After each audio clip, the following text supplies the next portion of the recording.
Hey guys, welcome back to another episode of 0 to 60. Today we're in the auction E92 325 manual with the 6-speed coupe. Now this car we purchased with the idea of basically flipping and trying to make some money out of. It turns out that one of our friends actually wanted the car, so instead of making some money, we're just going to sell it to them. But however, the money from this is what we'll use to pay for that E90. Anyway, long story short, there's been a few little niggly things that I wanted to get sorted with this car. So when we did the first test of this vehicle, the iDrive was it kept sticking for some reason, and it has been completely. However, today I did an Idrive Reset and somehow that has fixed the iDrive, so we now have a responsive iDrive. Well, it is only the CCC, but it's as responsive as these are ever going to get, and everything seems to be working. Now this car also had two faulty seatbelt extender thingies, and you'll notice now if we turn the car off and I shall turn it back on, in fact I'll even start it up, we no longer have crazy seatbelt clicking noise. I have coded out the seatbelt clicks, which is brilliant.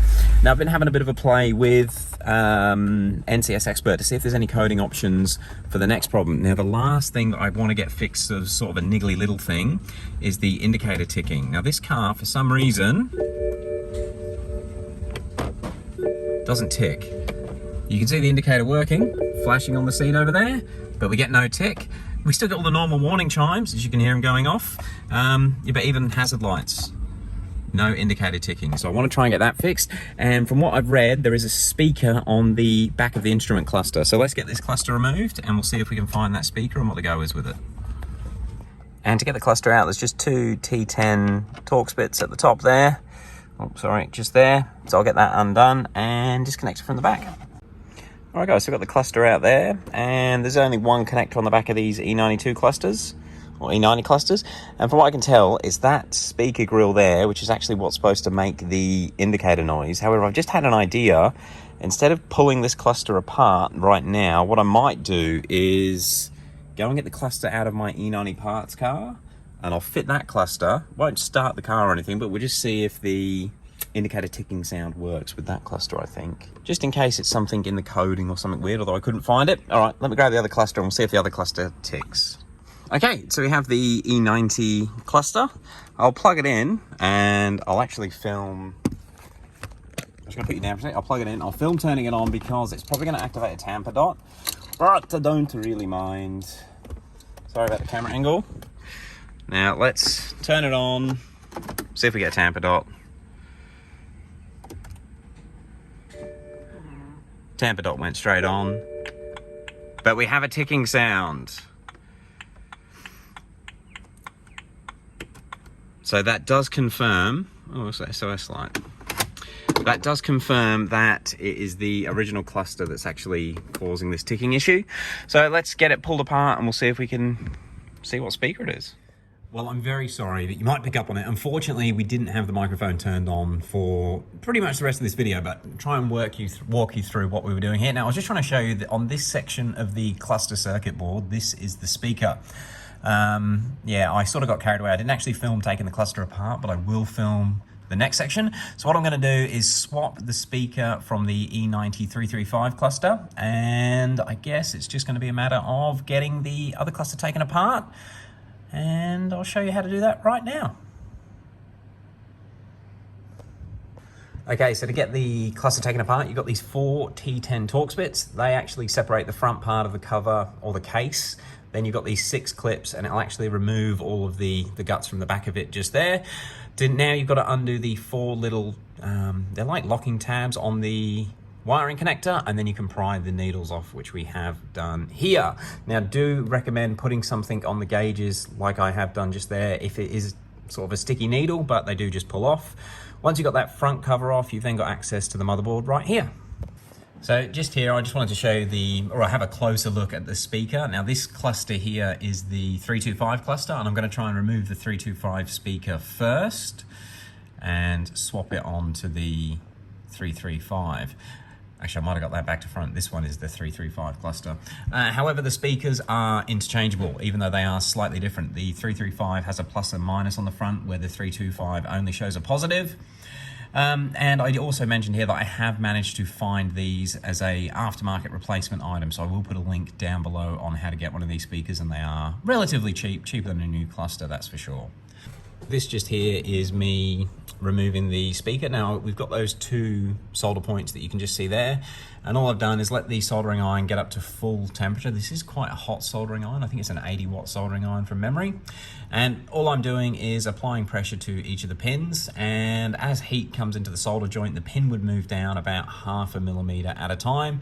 So I just do one pin, then the other, and eventually work the speaker out of the bottom of the circuit board. It did take a little while, and a little bit of force was needed to push them down. Once I got it down to a point where I could get my fingers behind the speaker, I started pulling from the bottom, and then you could actually pull it all the way out, and you'll see it release in a second. Or 10.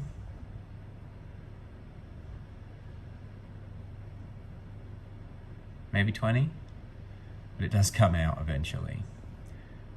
It pops out. So that was the one removed from the, I think that was the 325 one. And this is the 335 one going back in. Now I just heated up and cleaned the solder on the pins, just because it was a bit clumpy as it come out of the circuit board. So I basically just smoothed it off so that they'll slide through the holes in the circuit board. One thing that did happen, the holes in the circuit board did actually fill up with solder. So I needed to apply heat just to get the speaker back through the circuit board. But a little bit of messing around wasn't too bad, and I do actually say this to the camera, I am not an electronics engineer at all, and I've got about as steady a hand as someone with Parkinson's, and it wasn't too bad to do. In fact, you can see here, this is where I've noticed there's still solder in the board. But yeah, basically, I give it a bit of a clean up, just with heat really, and then heated it up again and pushed the speaker back through.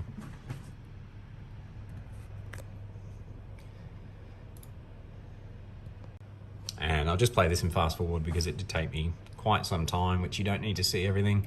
But yeah, it was really just realizing that I do have to clean up the holes with the solder before poking the speaker back through. And if you do buy a new speaker, as linked down below, you won't need to clean the pins up like I did here. Again, not being something I'm overly confident with, I just took my time and slowly worked through it. Yeah, I think there I've got one pin in, and now this was reassembling the cluster, all relatively easy stuff. It was just a matter of making sure that I lined the needles up, something I actually mentioned to the camera. I did take a photo of exactly where the needles were sitting as I pulled them out, because they weren't all sitting in exactly the same spot. And then just the outer case of the cluster going on here. And now it's time to actually test it in the car. Well, much to my horror, I've just realized that the microphone hasn't been connected, so we'll see how this edits up. But I've got the cluster, it's not actually fitted yet, but it is just sitting in place. And yeah, all the needles are resting where I think they were before. Let's power it on, see if we get any errors, see if we get a beep. Oh, radio's working. Okay. Oh, hang on. I want to start it up first and just make sure we have the needles all seem to be working. The fuel gauge come down a little bit. We'll turn the lights on. We are good. Tacho is working. Can't check the speedo here, but I'll just turn it off again. And all the needles rest where they should. And the main thing we wanted to actually fix, which is good to know I haven't damaged anything else, is do we get an indicator beep? We do! Oh, that's mint. I'm so glad that's actually worked. I was pretty nervous I was going to damage stop beeping. Yeah, I'm glad that we didn't manage to actually do any issue or cause any issues pulling those needles off. I'm always nervous when it's involving pulling needles off of dials, but we seem to be okay. And we have indicator buzzers. Awesome. Guys, that is really easy to do. Hopefully I've managed to catch it on film, although I'm worried about how this video is going to turn out.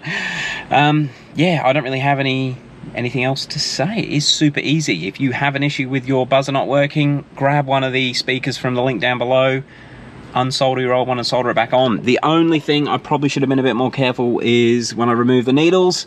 I think I did actually mark the speedo, but I put a piece of paper down on the tacho, undid the tacho, and you can't really see it. It looks fine.